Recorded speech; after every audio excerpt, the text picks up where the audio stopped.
Nobody cares about you. At first, those words sting. They feel cold, almost cruel. We are trained from childhood to believe that the eyes of the world are upon us, that every stumble will be remembered, that every misstep will be mocked. But here is the truth, simple and liberating. The crowd you imagine does not exist. No great audience watches your life with interest. And this is not an insult. It is your freedom. Seneca, writing in a Rome that was obsessed with appearances, reputation, and honor, knew this deeply. His peers dressed themselves in silks, to be admired, threw banquets to be envied, built marble houses so that others would whisper of their wealth. And yet, Seneca saw through it. He knew the uncomfortable truth. Each man, while pretending to look upon the life of another, was consumed with the anxiety of his own. You believe you are noticed. You believe your mistakes echo through time. But pause for a moment. Do you remember the last error your neighbor made? Do you recall the last time a stranger embarrassed himself? At most, you laughed for a moment. Then you carried on with your day. Their story left no lasting impression on you. And yet when you stumble, you imagine the world still talking. Do you not see the imbalance? This is the great illusion of life. That we matter too much in the eyes of others. That every action of ours is recorded by those around us. But Seneca says otherwise. We suffer more in imagination than in reality. We build prisons in our minds, imagining guards at every corner when in truth the walls are empty. So let us walk together into this idea. Let us strip away the false belief that others are watching. Let us understand that what we fear is mostly shadows. And when the shadows dissolve, perhaps you will stand lighter, freer, no longer chained by the eyes you imagine upon you. Why do we so quickly believe that we are the center of the world? Why do we hold ourselves as actors upon a stage, convinced of an audience? The truth lies in human vanity, a vanity not of pride, but of insecurity. Each man and woman believes themselves important enough to be observed, yet no one bears such weight in the minds of others. This is the trick of the spotlight. We think 1,000 torches are upon us, but in truth, most people are staring at the flame of their own troubles. A Roman in Seneca's time may have feared the whispers of the forum, the gossip of rivals, the judgment of neighbors. A man today fears the comments of strangers on a glowing screen, the invisible eyes scrolling past him, but the core is the same. We imagine attention because we imagine ourselves important. Seneca would strip this illusion from you.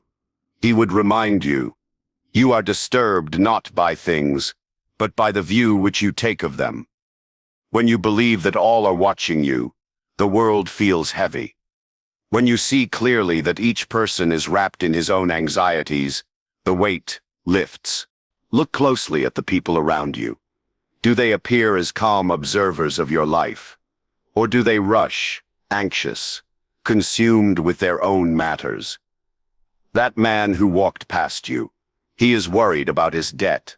That woman who glanced your way, she is preoccupied with her child's illness. The colleague you fear is criticizing you. He is worried his own performance will not be enough. We are all too busy with the storms inside us to carefully study the storms of another. If you realized how seldom you are thought of, you would cease to fear judgment. And yet, here is the strange paradox. Because we are so busy imagining the eyes of others, we fail to live well. We give up the command of our soul, handing it over to shadows. We spend hours rehearsing what we will say to defend ourselves. When no one has accused us, we replay the day's mistakes as though the world is replaying them also. But this is nothing more than vanity in disguise. Seneca would ask, what is it you fear? That men will laugh at you. Their laughter will be brief. That they will gossip. Their tongues tire quickly. That they will judge you. Then they are merely men judging. And what weight does their judgment carry? Unless you grant it power. Here is the truth. Most of what you fear in the gaze of others is a reflection of your own gaze upon yourself. You notice your flaws, so you assume they notice them. You condemn yourself. So assume others condemn you. But the harsh voice is not theirs. It is yours. Therefore, silence. Understand this. There is no grand tribunal seated against you.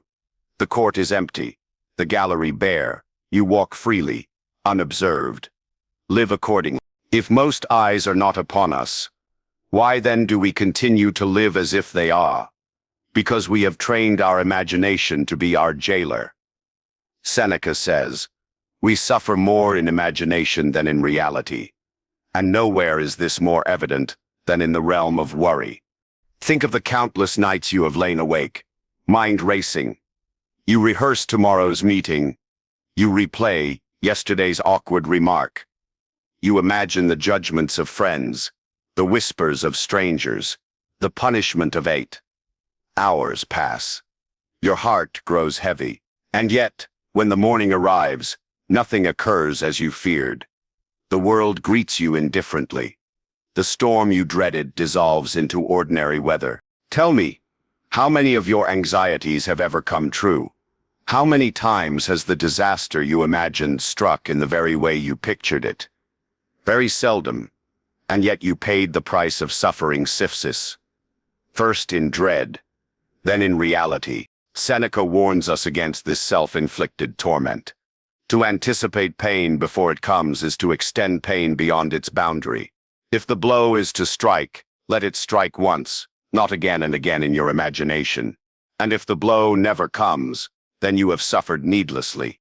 When you worry about what others think, you are tormented by phantoms. You imagine their disapproval, their ridicule, their contempt. But recall how little you think of others. Recall how quickly you get their errors. Why should you believe that they remember yours? This is why Seneca counsels us to live by principle, not by reputation. Reputation is the most unstable of currencies. It depends not on your actions alone, but on the fickle interpretations of others. A man praised today may be scorned tomorrow without change in his character, only in the mood of the crowd. To tie your peace to reputation is to place your freedom in the hands of strangers. Instead, cultivate indifference to their judgment, not contempt, for contempt is still a chain, but indifference.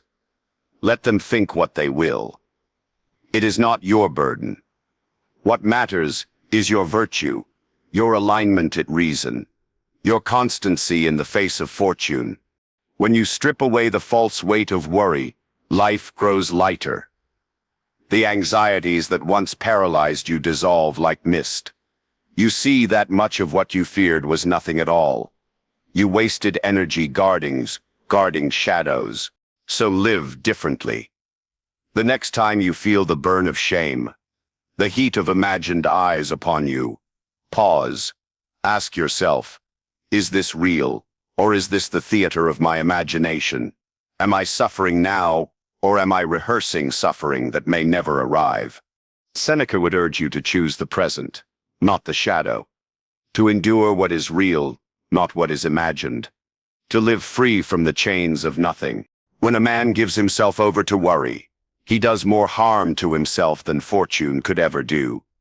Life is already brief, and yet how much of it we waste rehearsing pains that never come, rehearsing conversations that will never be spoken, rehearsing judgments that no one has the energy to make. We believe ourselves hunted, when in truth we are alone in a quiet field, inventing wolves that do not exist. Consider how you have lived until now. How many hours have been spent circling the same fears? Did they ever arrive as you imagined them? The insults you feared, the embarrassment you dreaded, the punishment you thought inevitable, did they strike in the manner you foresaw? No, and even when life has brought you pain, it was rarely the exact pain you rehearsed. Worry is therefore not preparation, but waste. It adds to your suffering without adding to your strength. Seneca would tell you that the greater part of human misery comes not from blows of fate, but from the mind's own restless theater. We paint vivid scenes of our downfall, and then we tremble before the very images our mind has made. This is why he said, "He who suffers before it is necessary suffers more than is necessary." How foolish to endure grief twice, first in anticipation and then in reality, when once would suffice. And yet more dangerous than this waste of suffering is the way worry steals from the present moment. A man who worries is not alive today, for his eyes are fixed on a tomorrow that may never come. He walks through life as a shadow, neither here nor there, absent from his own existence. Fortune could take many things from you, but you alone give away your presence. You alone exile yourself from the now. What does it profit you to live in fear of men's opinions? Their judgment shifts like sand in the wind. The same crowd that lifts you high on one day will drag you low on the next. The tongue that praises you in your presence may mock you in your absence. To anchor yourself in such waters is to guarantee constant turmoil. Why then do we tremble before their gaze? Why give to strangers the power to disturb our peace? Better to live in accordance with nature, which demands not applause but integrity. Live by principle, and you will walk steadily, whether praised or scorned. Let the world chatter as it wishes. Its noise cannot disturb the man who has built his house on virtue. A strong character is a fortress, not easily shaken by the passing judgments of the multitude. To free yourself from worry is to free yourself from slavery. For what is worry but a chain? It ties your soul to things beyond your control. You cannot command another's thoughts, yet you let them command was. You cannot control tomorrow, yet you let it poison today. This is slavery in its most subtle form, the chaining of your soul by fears that are neither present nor certain. And here is the irony. Nobody cares about you as much as you imagine. Each man is bent beneath his own load. Each woman carries her own secret grief.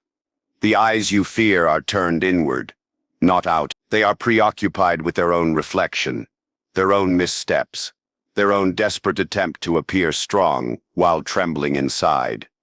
So you waste your freedom for an audience that does not exist. You perform for a theater that is empty. To realize this is to gain immense power. For when you see that the eyes of others are not fixed upon you, you walk lighter. You may stumble and laugh at yourself, for no one will remember it. You may speak boldly, for few will replay your words once you have left. You may live authentically, for no chorus of judgment follows you into the night. The world is too busy with itself to keep an account of you. Do you see how liberating this is? You are free to live, free to act, free to err, free to rise again, precisely because nobody is watching as closely as you think. What they do notice, you need not fear. What they do not record, you need not defend. Their attention is a passing flicker. Here one moment, gone the next. And if their opinion lingers longer than that, it belongs to them, not to you. It is their burden, not yours. Therefore, walk with quiet confidence. Speak not to please, but to say what is true. Work not for praise, but for excellence. Dress not to impress, but to live in harmony with yourself. Do this, and you will find that worry withers away. For when your compass is fixed on virtue, you no longer need the approval of men to chart your course. Remember that every life, no matter how grand, is but a brief moment. The crowds that once judged Caesar or praised Cicero are long gone, and their voices silent. The reputations they once loaned so dear have faded into dust, known now only to historians and forgotten by most. And if even their fame has not endured in the way they once imagined, what of yours? Why clutch so tightly to the opinions of your own age, when soon enough even your name will be a whisper, then silence? This is not despair. It is freedom. If nothing is remembered forever, then you are free to live without chains now. You need not be perfect. You need not please everyone. You need not live as though under constant observation. You may simply live, breathe, act, and be. That is enough. So let go of worry. Let go of the false belief that others watch you closely. Let go of the chains that bind you to shadows. Live in truth, in virtue, in courage.